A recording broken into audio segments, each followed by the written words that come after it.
ये ज़मीन बेच देने के बाद तुम्हारी परेशानियां ख़त्म हो जाएगी क्या?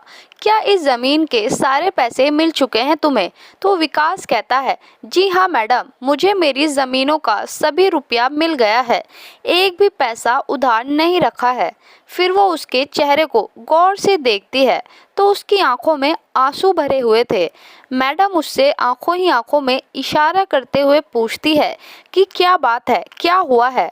वो कोई जवाब नहीं दे पाता और दो चार बूंद आंसू उसकी आंख से टपक जाते हैं। तो मैडम पूछती है, क्या बात है, बताओ मुझे। पर उसके बाद भी विकास यही कहता है कि मैडम कोई बात नहीं है, बस ऐसे ही मेरी आंखें भर आई हैं। तो फिर मैडम भी कहती है, अच्छा ठीक है। ये कहानी है एक लड़के की जिसका नाम विकास है। अप्रैल का महीना था। एक दिन सुबह सुबह एक सफ़ेद कलर की स्कॉर्पियो उसके घर के सामने आकर रुकती है और उसमें से चार लोग बाहर निकलते हैं और फिर विकास को घर से बाहर बुलाकर उसे अपनी गाड़ी में ज़बरदस्ती बैठा लेते हैं और फिर तहसील की तरफ गाड़ी मोड़ लेते हैं। तहसील जाते हैं, वकील के पास पहुंचते हैं जहां पहले से ही विकास की 4 बीघा ज़मीन के कागजात तैयार रखे थे। बस उसके दस्तखत और अंगूठे का निशान लगाना बाकी रह रहा था। वो दस्तखत भी कर देता है और अंगूठा भी लगा देता है। उसके बाद आगे आगे वकील, बीच में विकास और उसके पीछे वो दबंग लोग रजिस्ट्रार ऑफिस की तरफ बढ़ने लगते हैं। वहां जाते ही ऑफिस के अंदर एक तेज तर्रार महिला ऑफिसर बैठी होती है जिनका नाम प्रीति शर्मा होता है। प्रीति शर्मा जो कि एक पीसीएस ऑफिसर थी, तेज तर्रार स्वभाव की महिला थी। 30 साल उनकी उम्र थी। उनके टेबल पर बहुत सारी फाइलें रखी हुई थी। अब जब इनका नंबर आया तो विकास को अकेले ही अंदर बुलाया जाता है। प्रीति विकास की तरफ देखती हैं और पूछती हैं कि क्या हालचाल है विकास जी, आप अपनी ज़मीन क्यों बेच रहे हो? तो विकास कहता है, मैडम कुछ दिक्कत परेशानियां चल रही है। तो प्रीति शर्मा उससे कहती है कि ज़रा मुझे भी बताओ क्या परेशानियां हैं। तो विकास कहता है कि मैडम सैकड़ों परेशानियां हैं, अब मैं आपको क्या क्या ही बताऊं। मैडम कहती है, क्या ये ज़मीन बेच देने से तुम्हारी सारी परेशानियां ख़त्म हो जाएगी? और क्या इस ज़मीन के सारे पैसे मिल चुके हैं तुम्हें? तो विकास कहता है, जी हाँ मैडम, मुझे मेरी ज़मीनों का सभी रुपया पैसा मिल गया है, एक भी पैसा उधार नहीं है। फिर वो उसके चेहरों को गौर से देखती है तो उसकी आंखों में आंसू भरे हुए थे। मैडम उससे आंखों ही आंखों में इशारा करते हुए भी पूछती है कि क्या बात है, क्या हुआ है? वो कोई जवाब नहीं दे पाता और दो चार बूंद आंसू उसकी आंख से टपक जाते हैं। तो मैडम पूछती है, क्या बात है, बताओ मुझे। उसके बाद भी विकास यही कहता है कि मैडम कोई बात नहीं है, बस ऐसे ही मेरी आंखें भर आई। तो फिर मैडम भी कहती है, अच्छा ठीक है, आप बाहर चले जाओ। उसके बाद ज़मीन को खरीदने वाले लोगों का नाम बोलती है। नाम सुनते ही 4 लोग ऑफिस के बाहर पहले से ही खड़े हुए थे। मैडम के बुलाने पर उनमें से 2 व्यक्ति ऑफिस के अंदर जाते हैं। मैडम उनकी तरफ देखती है और उन्हें अच्छे से पहचान जाती है क्योंकि वो अक्सर महीने 2 महीने में किसी न किसी ज़मीन की रजिस्ट्री कराने के लिए आते ही रहते थे। पिछले 6 महीनों में उनकी ये 10वीं या 11वीं रजिस्ट्री थी। तो वो जब मैडम के सामने आते हैं तो मैडम उन्हें पहचान जाती है। मैडम बोलती है कि सर आप आइए। मैडम आगे पूछती हैं, कितनी और ज़मीन आपने नाम करा रहे हो? तो वो बोलते हैं कि मैडम सिर्फ 4 बीघा ही ज़मीन उस विकास के पास है, वही वो बेचना चाहता है, वही हम ले रहे हैं और इससे ज़्यादा उसके पास कुछ है भी नहीं। इतना कहकर वो मुस्कुराने लगते हैं। मैडम उनकी तरफ देखती है और फिर कहती है, क्या आप लोगों ने उन्हें ज़मीन का सभी पैसा दे दिया है? तो वो लोग कहते हैं, हाँ हाँ मैडम, हम सभी पैसा उसे दे चुके हैं। फिर वो कहती है कि कुछ पैसा उधार या बकाया तो नहीं रहा है? कैसे कैसे आपने पैसा उन्हें दिया है, मुझे बताओ। तो वो लोग कहते हैं कि मैडम अगर कायदे से देखा जाए तो अभी हमारा ही उसकी तरफ बहुत पैसा निकल रहा है, उल्टा हमारा ही पैसा उन पर उधार है। वो कहती है अच्छा ठीक है, अब आप बाहर जाकर बैठ जाइए। फिर वो अपना सिग्नेचर करती है और उस फाइल को आगे बढ़ा देती है और अपने सहकर्मी से कहकर टाइपराइटर को फाइल पहुंचा देती है। अब जैसे ही रजिस्ट्री पक्की हो जाती है, बैनामा उनके नाम आ जाता है, तो वो सभी लोग वहीं पर जश्न मनाने लगते हैं। तहसील से बाहर आते ही और मिठाई खरीदते हैं, एक दूसरे का मुंह मीठा कराने लगते हैं और उसके बाद कुछ देर हल्ला मचाने के बाद अपनी गाड़ी में बैठकर अपने घर वापस चले जाते हैं। और इधर जो विकास होता है वो ऑफिस से बाहर आता है और तहसील के अंदर ही काफ़ी सारे पेड़ लगे हुए थे, वहीं पर एक पेड़ के नीचे बैठ जाता है और वहीं पर आंसू बहाने लगता है, सिसक सिसक कर रोने लगता है। वो सोच रहा था कि उसका तो अब सब कुछ लुट चुका है, सभी कुछ खत्म हो गया है। अब वो अपने घर जाए तो जाए कैसे। अब जिन्होंने ज़मीन अपने नाम कराई थी वो गांव में पहुंचते हैं तो खूब शोर शराबा मचाने लगते हैं। सभी गांव वालों को पता चल जाता है कि आज इन्होंने विकास की ज़मीन को अपने नाम करा लिया है।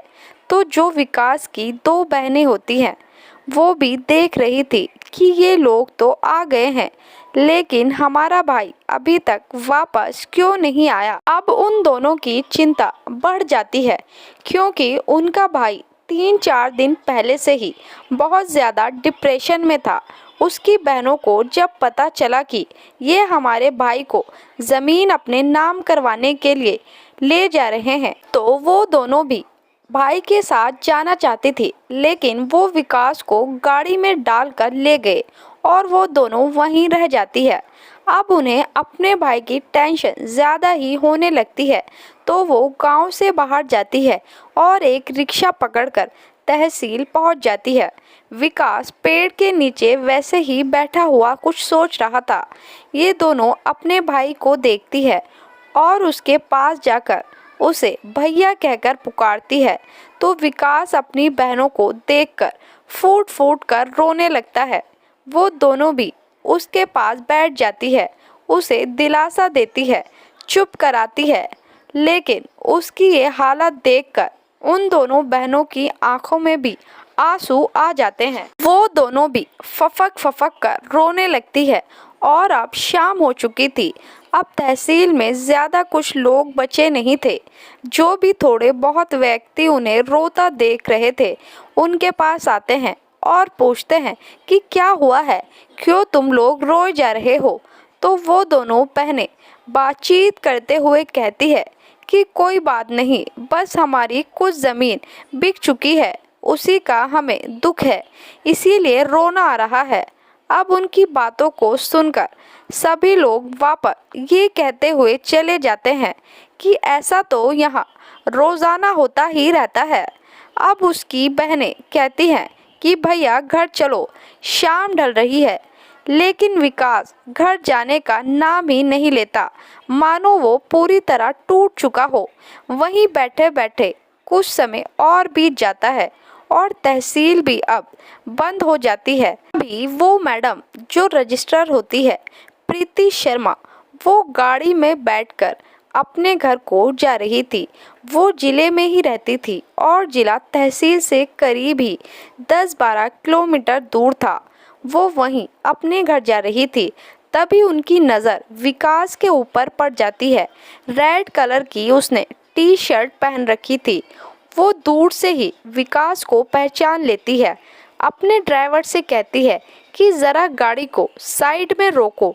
ड्राइवर गाड़ी एक तरफ को रोक देता है। मैडम ड्राइवर से कहती है कि वो जो लड़का वहाँ पेड़ के नीचे बैठा हुआ है उसको यहाँ बुला कर ले आओ। ड्राइवर उसके पास जाता है और कहता है कि मैडम आपको बुला रही है।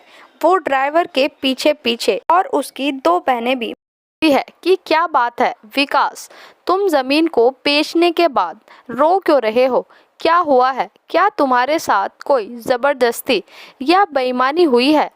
तो वो लड़कियां बोल पड़ती है कि हाँ मैडम, हमारे भाई से जो ज़मीन लिखवाई गई है वो ज़बरदस्ती डरा धमका कर लिखवाई गई है। तो मैडम कहती है, अच्छा ठीक है, तुम तीनों मुझे तहसील के बाहर आकर मिलो, मैं बाहर ही रुकती हूँ। वो अपने ड्राइवर से कहती है कि गाड़ी को तहसील के बाहर आधा किलोमीटर दूर जाकर रोक देना। ड्राइवर ऐसा ही करता है। उसके बाद ये तीनों भी पैदल पैदल 10 मिनट के बाद गाड़ी के पास आ जाते हैं। फिर मैडम खिड़की खोलकर कहती है, गाड़ी में बैठो। विकास आगे और दोनों बहनें पीछे मैडम के पास बैठ जाती है। उसके बाद प्रीति मैडम उन्हें अपने घर ले जाती हैं। घर पहुंचने के बाद उन्हें हॉल में बिठा दिया जाता है। प्रीति मैडम अपने रूम में चली जाती है और कुछ देर बाद फ्रेश होकर कपड़े चेंज करके बाहर आती है और हॉल में ही उनके साथ बैठती है। तब तक चाय नाश्ता भी आ जाता है। फिर उसके बाद मैडम उन्हें चाय नाश्ता कराती है और खुद भी उनके साथ ही चाय नाश्ता करती है। फिर मैडम उनसे पूछती है कि हाँ, तो अब बताओ क्या मामला है, क्या हुआ है, शुरू से आखिर तक मुझे एक एक बात बेझिझक बताओ। लेकिन विकास कुछ नहीं बोल पाता। उसकी एक बहन बोलती है कि मैडम, जो ज़मीन उन्होंने हमसे लिखवाई है वो इस तरह से लिखवाई है कि वो कहते हैं कि हमसे किसी ज़माने में तुम्हारे बाप ने पैसे लिए थे। कहते हैं कि 10 साल पहले पैसे दिए थे। अब तो पापा को भी मरे हुए 3 साल हो चुके हैं। उनके मरने के बाद ये हमारे भाई को डराने धमकाने लगे हैं और पैसा मांगते हैं। बोलते हैं अभी देगा तो सिर्फ ज़मीन से ही कर्ज उतर जाएगा, नहीं तो तुम्हारा घर भी इसमें जाएगा, और अगर और भी देर लगाएगा तो हम तेरी बहनों को भी यानी हमें भी उल्टी सीधी बातें बोलते थे। इतना कहकर वो लड़की रोने लगी। मैडम कहती है, तुम्हारे पिताजी ने कितने रुपए लिए थे? विकास कहता है, मैडम जी मालूम नहीं, लेकिन वो लोग बताते हैं कि 10 साल पहले 2 लाख रुपए लिए थे 8% के ब्याज पर। तो वो ब्याज का जोड़कर ही 20-22 लाख रुपए बता रहे थे और इसी वजह से उन्होंने हमारी ज़मीनें हड़प ली और मुझे भी मजबूरन उनको ये ज़मीनें देनी पड़ी। तो मैडम कहती है कि तुमने ज़मीन उनके नाम करने के बाद पैसा नहीं लिया है क्या? तो विकास कहता है कि नहीं मैडम, उन्होंने कोई पैसा नहीं दिया। कहते हैं कि जितना पैसा हमारा तेरे सिर है उससे आधी कीमत भी तेरी इस ज़मीन की नहीं है। पैसा तो क्या ही देते वो मुझे अपनी बहनों की चिंता थी तो मैंने वो ज़मीन उन्हीं के नाम कर दी है। हमारा इस दुनिया में कोई नहीं है, सिर्फ मैं ही इनका सहारा हूँ। हम 3 ही लोग हैं। वैसे भी हम उन लोगों का क्या ही बिगाड़ सकते हैं? वो वही करते हैं जो उनकी मर्जी होती है। पूरे गांव में किसी की हिम्मत नहीं कि उन्हें रोक टोक करे या उनके आड़े आए। उसे जिसकी ज़मीन भी पसंद आ जाती है उस ज़मीन को वो किसी ना किसी तरह से हासिल कर ही लेता है। फिर मैडम कहती है, अच्छा ठीक है, अब तुम लोग शांत हो जाओ, मैं तुम्हारे साथ हूँ। वो उन्हें गाड़ी में बिठाती है और अपने घर से थोड़ी ही दूर एक एसडीएम के घर होता है उनके पास वहीं लेकर जाती है। एसडीएम भी एक महिला ऑफिसर होती है। प्रीति शर्मा उनसे मिलती है, बातचीत करती है। ये तीनों भाई बहन भी मैडम के साथ होते हैं। तो प्रीति मैडम एसडीएम को सारी बात बताती है और कहती है कि देखिए मैडम, इस तरह से ये हाल हो चुका है, अब तो बिल्कुल हद पार हो चुकी है। इनकी भी ज़मीन इन्होंने गैर तरीके से हड़प ली। इनकी ज़मीन भी उन्हीं दबंगों ने लिखवाई है। उस तहसील में जब से प्रीति शर्मा की पोस्टिंग हुई थी तो सिर्फ 6 महीने में ही उस आदमी की ये 11वीं रजिस्ट्री थी और इससे पहले भी उसने इसी तरह से कई लोगों की ज़मीन अपने नाम करा रखी थी। करीब करीब 100-150 बीघे ज़मीन वो हड़प कर बैठा था।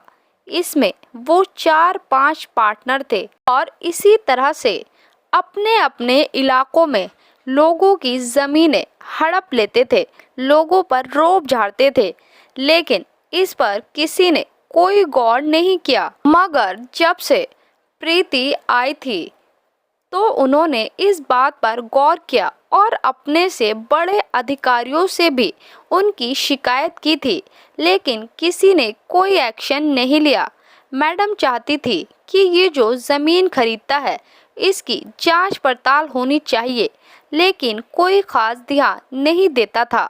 लेकिन जब ये महिला एसडीएम यहाँ पोस्टिंग लेती है तो प्रीति मैडम इनसे बताती है, तो एसडीएम मैडम भी कहती है कि हाँ, ये बहुत गलत और अवैध रूप से प्रॉपर्टी डील हो रही है।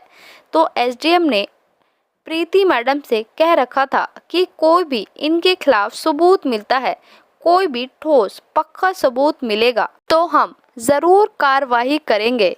इसीलिए प्रीति मैडम को पहले ही शक हो गया था कि हो ना हो इस मामले में कोई बड़ी हेराफेरी है, और उन्होंने विकास का नंबर भी अपनी डायरी में नोट कर लिया था। तब विकास उन गुंडों के साथ रजिस्ट्री ऑफिस पहुंचा था। रात को विकास से फुर्सत में बात करेगी, लेकिन जब उसको तहसील में ही पेड़ के नीचे रोता हुआ देखा तो उसको अपने पास बुला लिया और एसडीएम मैडम के पास ले आई थी। अब एसडीएम मैडम ये हेरा फेरी की कहानी सुनी तो मैडम कहती है कि अगर ये लोग गवाही देने के लिए तैयार है तो फौरन उनके खिलाफ एफआईआर दर्ज कराओ। धमकियां देने का, ज़बरदस्ती ज़मीन हड़पने का और गैर कानूनी तरीके से पैसा ब्याज चलाने का। लेकिन मैडम कि ये बात सुनकर विकास डर जाता है, बोलता है कि मैडम हमें कुछ नहीं करना है, भले ही मेरी ज़मीन मुझसे छिन गई है और चाहे मुझे भी कुछ हो जाए, लेकिन मुझे मेरी बहनों की बहुत चिंता है। अगर इन्हें वो लोग कुछ भी नुकसान पहुंचाएंगे तो मैं क्या ही कर पाऊंगा। तो एसडीएम मैडम कहती है, अब तुम हमारे सामने बैठे हो, तुम्हें ज़रा भी डरने की ज़रूरत नहीं है। ये सिर्फ तुम्हारी ही बहनें नहीं है, बल्कि ये समझो हमारी भी बहनें हैं। डरने वाली कोई बात नहीं है, किसी भी बात की चिंता मत करो, हम तुम्हारे साथ हैं। तुम इन दोनों को यहीं छोड़ दो। शहर में बहुत सारी सरकारी योजना चल रही है, सिलाई कढ़ाई करने की भी चल रही है। मैं इनको ट्रेनिंग पर भेज सकती हूँ, यहीं इनके रहने का बंदोबस्त करा दूंगी। वैसे ये क्या क्या काम करती है और कितना पढ़ी लिखी हुई है। तो विकास कहता है ये दोनों कक्षा 10 तक पढ़ी हुई हैं। तो फिर एसडीएम साहिबा और प्रीति मैडम कहती है कि तुम किसी भी बात की ज़रा भी चिंता मत करो, मैं इनका यहीं दाखिला करा दूंगी। तभी वो किसी व्यक्ति से फ़ोन पर बात करती है। वो कहता है, मैडम कल ही दाखिला हो जाएगा, बिल्कुल टेंशन मत लीजिए, मैं कल ही इस काम को करा दूंगा। अब वो दोनों विकास को समझाती हैं। विकास बहुत ज़्यादा डरा हुआ था, उसे दिलासा देती है, उसका हौसला बढ़ाती है। किसी तरह से वो गवाही देने के लिए तैयार हो जाता है। सिर्फ इतना ही एसडीएम साहिबा के लिए काफ़ी था, और इसके बाद वो पास के ही पुलिस स्टेशन में कॉल करके सूचना देती है कि चाहे जो कुछ भी करना पड़े, लेकिन इस मामले के तह तक जाओ और जांच करो। पुलिस अगले दिन जाती है और उन चारों के घरों में पहुंच जाती है, उनसे पूछताछ करती है तो वो रौब जमाने लगते हैं, पुलिस को ही धमकियां देने लगते हैं। और पुलिस को बस यही चाहिए था कि किसी तरह ये लोग हमें धमकियां दे और गाली गलौज करे, फिर हम इन पर बढ़िया से कार्यवाही शुरू कर दे। इसके बाद पुलिस उन्हें अपनी टीम बुलवाकर उठवा लेती है। पुलिस को धमकी देने के आरोप में, सूदखोरी के आरोप में और भी कई मामलों में रिपोर्ट लिखकर पहले तो उन्हें जेल में बंद करते हैं, फिर बाद में जांच भी शुरू कर देते हैं। उनके जेल में पहुंचते ही सैकड़ों लोग चैन की सांस लेते हैं। उसके बाद और भी कई लोग पुलिस स्टेशन आते हैं। जो उनके सताए हुए थे वो अपना शिकायत उनके खिलाफ दर्ज कराते हैं। उसके बाद पुलिस उनसे कहती है कि वो रजिस्टर दिखाओ या वो डायरी दिखाओ जिसमें तुमने लिखा था कि तुमने इनके पिता को 2 लाख रुपए उधार दिए थे। इनके पिता से तुमने कहीं 2 अंगूठा लगवाया होगा, तो वो सबूत हमें दिखाओ जो हमें भी तुम्हारी बात पर यकीन आए। लेकिन वह लोग कोई भी सबूत नहीं दिखा पाते। उनका तो यही काम था कि जिसकी भी उन्हें ज़मीन चाहिए होती थी, उसके घर परिवार में कोई ना कोई उनसे पैसे लिए ही होता था। उनकी यही कहानी थी। इस तरह से बहुत से भूमाफिया आज भी इस देश में हर एक राज्य में है। तो उन्हीं के जैसा वो भी एक छोटा मोटा भूमाफिया था। इसके बाद उनकी पूरी टीम को हिरासत में ले लिया जाता है और उनके ऊपर मुकदमा चलाया जाता है। और जो विकास की बहनें थी, अपना 6 महीने का कोर्स करने के बाद वहीं शहर में एक कंपनी में काम पर लग जाती है, अपनी लाइफ सेट कर लेती है। और जिस तरह से रजिस्ट्री हुई थी, डरा धमकाकर उनके खिलाफ मुकदमा चल ही रहा था। उम्मीद है कि कोर्ट जल्द ही विकास के हक में अपना फैसला सुना देगा। तो ये रही पीसीएस अधिकारी और एसडीएम अधिकारी की ईमानदारी की मिसाल, जिन्होंने विकास को इंसाफ दिलाया। तो दोस्तों, आपका इस कहानी के बारे में क्या ख्याल है, कमेंट बॉक्स में ज़रूर बताएं। और इसी तरह की और भी वीडियोस के लिए मेरे चैनल को सब्सक्राइब करें।